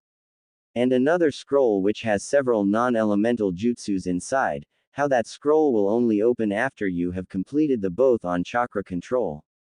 Any questions? Explore top audiobooks." "No, Gigi, I understand what you said, though I want to ask you, what does it mean to be a ninja?" asked Naruto curiously. Hiruzen was quiet for a moment. He knew that his answer could base what sort of ninja Naruto would become. It was time to mold him just as his senseis had molded him into one of the bearers of the will of fire. To be a ninja means to be ready to make sacrifices, to protect what you hold dear, and to be the hope for others when all seems lost. In Konoha, apart from all that I have mentioned, it also means to carry the will of fire," replied Hiruzen, knowing that his point had been made. "I understand, Gigi, but what is this will of fire?" asked Naruto with a curious tilt of his head. "The will of fire is a long-standing tradition on which this village was built. It states that the entire village is like a large family unit, and every Konoha shinobi with the will of fire loves, believes, cherishes, and fights to protect the village, as previous generations had done before them. Both your father and Yondaime had very strong will of fires which enabled them to protect the village on many occasions," Hiruzen replied with a fond smile. Naruto was quiet for a while before he looked, his eyes blazing with determination. "Gigi, I have changed my goal. It was first to surpass both my old man and the Yondaime so that the villagers recognize me as someone. Now I will still become the strongest Hokage, but I want to protect the villagers and earn their love and respect." Hiruzen smiled at the boy before ruffling his hair and leaving. As he walked back to the office, he couldn't help but smile. The will of fire burned strongly in him. He will indeed become the best one day, thought Hiruzen as he disappeared into the air. It had been a whole year since Naruto began his training. During the year he had gotten the leaf balancing exercise down completely and was halfway through the rock balancing exercise. He had worked through the basic offensive katas of his hummingbird taijutsu style and had managed to reach 2 tomos for his Sharingan. He had reached the level courtesy of yet another serious attempt on his life. And for once in his life he was truly traumatized. Flashback no jutsu. He was walking down the streets after the sun had set, and was going to his apartment while ignoring the glares they shot his way. Suddenly, out of nowhere, Naruto was pulled into an alley and he fell down on his back. Regaining his bearings, Naruto saw 3 people donning the leaf's forehead protectors and flak jackets surrounding his way out the alley. Naruto's stomach dropped in dread when they pulled out kunai knives at him, and their smiles were downright evil. He had shivers running down his spine in fright at the vulnerable situation he found himself in. Naruto got up, and dashed through an opening, zigzagging his way down the alleyways while the 3 men followed hot on his tail. Naruto knew they could have caught him by now if they so desired, being trained shinobi and all, but were probably enjoying the thrill of the chase. They were giving him some time, at the very least. Naruto tried to run even quicker when the men chuckled right behind him, apparently amused from his lame attempts at escaping them. Naruto suddenly came to an abrupt stop when he saw the alley come to an end, and all he had ahead of him was a wall. A dead end. Naruto turned around just as the men turned around the corner and took a step back, then another, and another when his back hit the wall. The shinobi began laughing at his miserable face when Naruto's back hit the wall and his eyes misted over with unshed tears. A lone tear rolled down his cheek when the men took out shurikens, not the practice one he was used to seeing, but the real deal. Without any hesitation or remorse, they chucked a volley of them towards him. 2 shurikens lodged themselves in his right thigh and one in his left, another once in each of his forearms, and a vicious scream in agony tore through his throat. Naruto fell down to his knees, whimpering in pain while they laughed at his misery. How the mighty have fallen, one of them taunted. So, how does it feel to bear the pain that you inflicted on so many other humans, Kyubi? Exclamation mark. We know that we can't kill you or you'll regain your strength and be free off your bonds, but we can torture your vessel and break you from the inside out. Don't worry, you'll soon be numb from the pleasure we'll inflict upon you.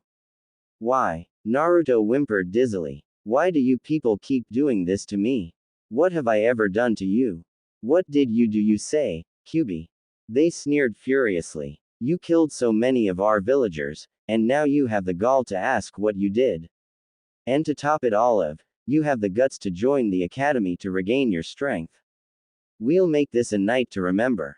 As soon as those words were said, Naruto curled up into a ball and prepared himself for the pain he knew was coming.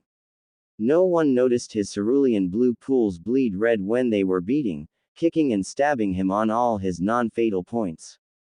Naruto didn't know how long it continued for as his body grew number and his whimpers turned incoherent, all the while pleading if someone would save him.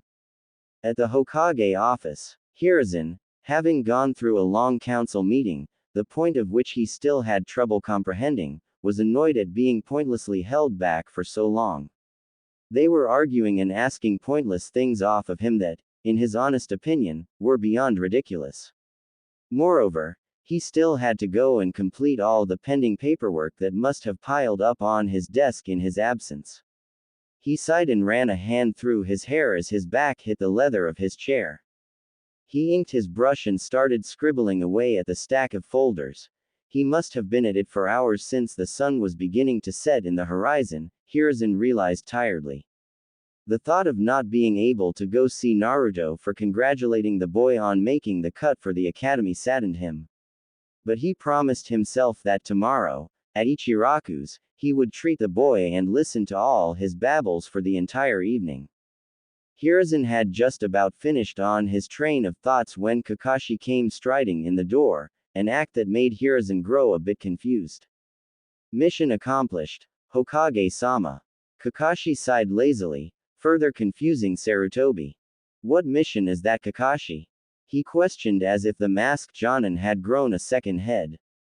I don't remember assigning you any missions. Weren't you supposed to be watching over Naruto tonight? He asked with a hint of worry while Kakashi looked at him perplexed. But, Hokage-sama, the elders sent 2 ANBUs saying you were busy in a meeting. Hiruzen blinked, caught off guard. Plus, this mission required my immediate attention. They even told me that they had assigned someone else to watch over Naruto while I was away. Hiruzen gulped thickly. Kakashi, I never issued any missions of importance that might have need of your specific skill set today. He admitted with a dry throat. And as for the council meeting, it was a useless gathering of civilians that really had no point in me attending. What was this mission you were on anyways? He asked dismally. I was told to watch a specific part of the village wall. There had been a possibility for a breach of security. But it was most likely a fluke, as everything was fine according to the barrier team. Coincidentally, there was no point in me tending to the mission as well. Kakashi's words furthered Hiruzen's worries. Hiruzen's and Kakashi's minds simultaneously began connecting dots. The useless council meeting summoned by the elders and the civilian council, Kakashi's fake mission, absolutely no breach in security, the Anbu detail. Hiruzen stood up. Kakashi, his voice turned desperate. Please tell me that you made sure someone was assigned to protect Naruto while you were gone, didn't you? He asked uncertainly. Kakashi mechanically shook his head, his lone eye widening as he too finished connecting the dots. Hurriedly, Hiruzen took out his crystal ball and desperately tried to locate Naruto. A few moments later, the crystal all locked onto his signature and an image became clear. Hiruzen, blood ran cold. He stood up abruptly as 3 Anbu came in front of his desk and Kakashi stood by their sides, all 4 looking ready for the kill. Hiruzen vanished in a tempest of flames, everyone else followed suit and rushed in the same direction with only one thought in mind: let us make it in time. Meanwhile, in the alleyway, it must been have at least 4 hours since his torture began, and the beating was still going on. Naruto's body had fallen completely numb a while ago, and the numbness kept increasing as the pain was finally becoming too much for him to bear. But Naruto was being forced to remain conscious, since the attacks being inflicted on him weren't allowing him to fall unconscious. The attackers were now getting pretty tired and annoyed as well. Hey, one of them heaved. He's hurt and everything, but not broken like we were ordered to. What should we do? One of them asked as another one of them smirked. I have an idea, he suggested. After this, the QB will have a hard time staying sane, much less become a threat to the village, he promised. The other 2 looked at him, intrigued as he started to tear apart the little blonde bundle's clothes in tatters. The others got the gist of what he was about to do and smirked themselves. Naruto, meanwhile, mutely whimpered as his clothes were torn apart, and he tried to think just what it was that they were planning to do with him. Was there even something that could be worse than this? Finally, when he was in nothing but his undergarments, the man who had suggested this plan started to undo his pants. Naruto clenched his eyes shut and wordlessly waited for whatever pain was about to come. This was the scene Hiruzen, Kakashi and the Anbu walked into. They all had their eyes widened at what the perpetrators were thinking of doing to the boy, and when they heard the 2 men standing on the side, laughing, Hiruzen lost it. He threw a kunai at the man who was undoing his pants jugular, who dropped dead without a sound while the 2 other fell to their knees from the killing intent he unleashed. They were terrified at being caught, sure, but were thinking of the consequences that it would lead them to. Anbu, Hiruzen barked. The 3 Anbu behind him stiffened. Orders, Hokage-sama. Take these bastards to Ibiki. Tell him everything that has occurred in the alley, word for word, and tell him that he has a week to play with them as he sees fit. Especially tell Anko what they were about to do. I'll talk to them later when they are done getting details out of them, and then I will plan their most painful execution, personally, and have them disgraced in front of the whole shinobi forces before being sentenced. Dismissed. He bellowed, and the Anbu took the two alive, whimpering, and begging shinobi away. Kakashi burned the corpse right then and there, and the both of them walked over to Naruto slowly and steadily so as to not alarm the frightened boy who had tucked himself in a corner to get out of harm's way. He was curled up in a tiny ball, holding the two kunai knives he had pulled out of his own thighs, both of which bled profusely. He was shaking, trembling in fear, but he kept a little guard up. The thing that surprised the Kakashi the most were Naruto's eyes. His usual deep blue cerulean pools now bled red as two tomos circled in his right eye and a single one in his left. Naruto barely managed croaked out some words, his body still trembling uncontrollably. "Don't come any closer," he warned them as he kept up his shaking hands pointed at Hiruzen threateningly. Tears streamed down Hiruzen's own cheeks as he focused his attention on the terrified child. The shock of his unsealed eyes was nothing to Hiruzen at the moment compared to the iciness in the frightened words he'd just heard. Hiruzen continued walking closer, slowly with his hands up, while Kakashi held himself back, not wanting to scare the child even more than he already was. "It's all right, Naruto," Hiruzen cooed softly. "No one is going to hurt you anymore. It's me, your old man. Don't you remember me, Naruto-kun?" he asked soothingly. Naruto cried even harder, his kunai still held up in front of him. "Please don't hurt me," Naruto sniffled. "I'll go, and I'll never come back. Just, please, don't hit me anymore. It hurts too much. Please, leave me alone. I wanna die and go see my father the old man told me about. He watches over me from above. Please go, I'll kill myself, I promise. Please don't hurt me anymore," he choked out. Involuntary tears flowed through the adults' faces at hearing what the boy had just admitted. It was too much for Hiruzen's heart seeing the amount of trauma Naruto was presently under. It was so much that he wasn't even recognizing him.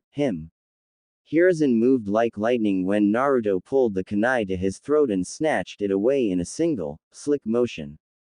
The kunai was discarded aside and Hiruzen wrapped his arms around the boy, who struggled coarsely at first, but then hugged him back when Hiruzen's familiar, welcoming scent hit his nose and he cried in his chest. "Shish." Hiruzen hushed the boy. "It's all right, Naruto, you're fine. I'll take care of everything, you'll be better in no time, now calm down," he whispered comfortingly and smiled when the boy's crying trickled down, and he finally fell unconscious from sheer exhaustion. Hiruzen stood up with the boy in his arms, turning to Kakashi, he nodded and both vanished in a leaf shushin. Flashback no Jutsu Kai. Naruto had to stay in the hospital for 2 weeks before he was allowed to leave. Hiruzen had been worried about how this incident would affect Naruto and his loyalty to the village. However, his fears were unfounded when Naruto told him that he wouldn't be able to look his father in the eye if he gave up so easily. He said, "You said it yourself, Gigi. I have inherited the will of fire from my dad. I will do any and everything in my power to protect those who he died protecting.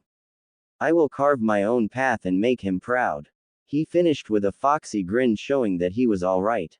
However, Hiruzen wasn't known as the professor for nothing. He immediately saw that Naruto had put on a mask and it would be very hard getting through to him.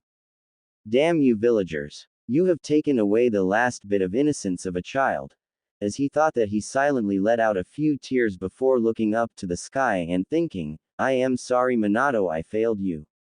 After the incident, Naruto had once again pushed himself into training and was now reading more advanced notes on the Sharingan and was practicing a few moves that came with it. He had worked through the basics of Shuriken Jutsu and had developed a good aim. As a well-done gift, Hiruzen had gifted Naruto his very first jutsu scroll. It was called the Shadow Shuriken Clone Jutsu and it caused a single projectile to be multiplied depending upon the chakra used. Needless to say, Naruto took it in like a dry sponge to water. It took him a month to completely master the jutsu, and after that he managed to derive 3 jutsus from it. He created the Shadow Kunai Clone Jutsu, Shadow Giant Shuriken Jutsu, and finally the multiple Shadow Giant Shuriken Jutsu. Needless to say, Hiruzen was very impressed and even added the 3 jutsus he created under his name to the Konoha Jutsu library. They were ranked as C ranks. Naruto, finding solace in ninjutsu, asked if he could learn any more jutsus, only to be put down by Hiruzen, who said he was only 5 and the arsenal he had right now was good enough. Another thing that happened was Naruto and Hiruzen decided to put a seal on Naruto's eyes that would allow him to use the Sharingan, but it would still show his eyes to be the usual blue they were. Over the year, Naruto had developed a friendly relationship with the librarian, who after meeting the blonde several times quickly saw that he was in no way Kyuubi but was a victim of his own circumstance. She spent time with him and taught him things like cooking, maths, and manners. Needless to say, the blonde couldn't stop grinning when he knew he had another person out there who cared for him. For his second year of training, he had decided to master the basic defensive katas of his taijutsu style, add his jutsus in it to make it more effective. To master the rock balancing exercise and also gain some ground in the tree walking exercise. Then to improve his control on his Sharingan using his father's notes, which were quite detailed on the exercises needed to improve his control over his eyes. Halfway through the second year, Naruto had finally started getting his first piece of appreciation. It had happened during the kidnapping incident staged by Kumo. They had almost successfully kidnapped the heiress of the Hyuga clan Hinata Hyuga and the heiress of the Uchiha clan Sayuri Uchiha. Strongest of the 5 villages. My ass, their defense is so lax they didn't even notice me entering their compounds and kidnapping these brats, thought the Kumo Jonin as he made way to his exit point. It was at this moment that the sack he was holding started moving and muffled cries could be heard from it. Giving the sack a violent shake, he harshly whispered, "Quit your whining or I'll kill you." The voices were reduced to whimpers. The Kumo Jonin was about to restart running when he was interrupted by 10 kunai landing right in front of him. He stopped and looked up to see a blonde kid no older than 5 glaring down on him. "Get out of my way, kid. I may let you live if you leave without making any noise," sneered the Kumo Jonin. "Oh, I'll leave all right, but only after drop the bag you are carrying," Naruto replied with a strong voice. "Oh well, I'll just have to kill you," said the Kumo Jonin as he threw 4 kunai at Naruto. Naruto, following the projectiles with his Sharingan, used his own kunai to parry the projectiles before throwing a single shuriken and going through his hand seals and shouting, "Multi-Shadow Giant Shuriken Clone Jutsu." The single projectile divided into 10 parts and enlarged into the Fuma Shuriken size. The Jonin's eyes widened when he saw the projectiles coming his way. He had no option but to jump in the air, which was exactly what Naruto wanted him to do. Following the Jonin, Naruto used both his Sharingan and natural flexibility to deliver his strongest offensive taijutsu technique, hitting a strong kick to the Jonin's temple. Losing his balance, he dropped the sack midair. Naruto, however, caught it before it reached the ground. He then quickly opened the top and saw 2 girls around his age. Both had black hair. Their eyes were shut and they were huddled against each other with tears running down their faces. Naruto quickly undid their bindings, prompting them to open their eyes and look at him. Naruto then said, "Run to the Hokage, tell him what happened. I will hold that guy off and give you enough time to escape." Both the girls looked shocked. A boy just their age had managed to free them. One of the girls then said, But what about you?" Turning to look at the Jonin, who was regaining his senses, Naruto said, "I will be fine, just get the Hokage to get here as quickly as possible." Both the girls hesitantly nodded before running off to the Hokage office. The Jonin, after regaining his bearings, snarled at Naruto and said, "You should have left when you had the chance, brat. Now I will take my time killing you." Saying that, he disappeared and appeared before Naruto and punched him hard in the stomach, causing Naruto to cough out blood. The Jonin didn't stop his assault and then kneed Naruto in the face, breaking his nose before kicking him into a tree. As soon as Naruto impacted the tree, his head started bleeding and he was about to lose his consciousness but fought to stay awake as he knew that the girls were still in danger. The man looked at Naruto with a maniacal grin and said, "So you are still awake, huh? This might be fun after all." He weaved through hand signs at a quick pace and shouting, lightning style, "Howl of the Wolf Jutsu." As he said that, a 3-meter-long wolf made of lightning appeared and rushed towards Naruto. Naruto closed his eyes accepting death, however it was at this time his body glowed blue and 4 blue chains erupted from his back and wrapped themselves around the wolf, disintegrating it.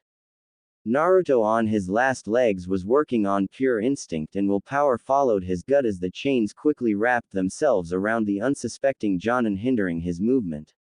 Naruto, using the last of his chakra, pumped it into his good hand and legs and launched himself at the Jonin before hitting on the face as hard as he could, knocking the Jonin out. As soon as the Jonin fell down, the chains disintegrated themselves and Naruto wobbled his way to a tree and leaned into it, falling unconscious himself. This was the scene that the Hokage, the Hyuga clan head Hiashi Hyuga and the Uchiha clan head Fugaku Uchiha along with their daughters walked into. Anbu, take the kidnapper to Ibiki for questioning. Tell him to get the information out before the Raikage comes for his meeting, said Hiruzen. The Anbus saluted before disappearing with the body. After this, Hiruzen rushed to Naruto and began checking his vitals. After feeling them to be stable, he sighed before lifting the boy up and moving to the group. "Anyo, is he alright?" asked the Hyuga heiress in a shy voice as she played with her fingers. "Yes, he is fine, he is only unconscious. He should be fine after a few days at the hospital," Hiruzen replied in a kind tone. He was extremely proud of what his grandson had done. The will of fire was indeed burning brightly in him. "Ito, will we be able to visit him when he wakes up?" the Uchiha heiress asked as she fondled her skirt while looking at the ground. "I think that can be arranged, don't you think so, Hiashi?"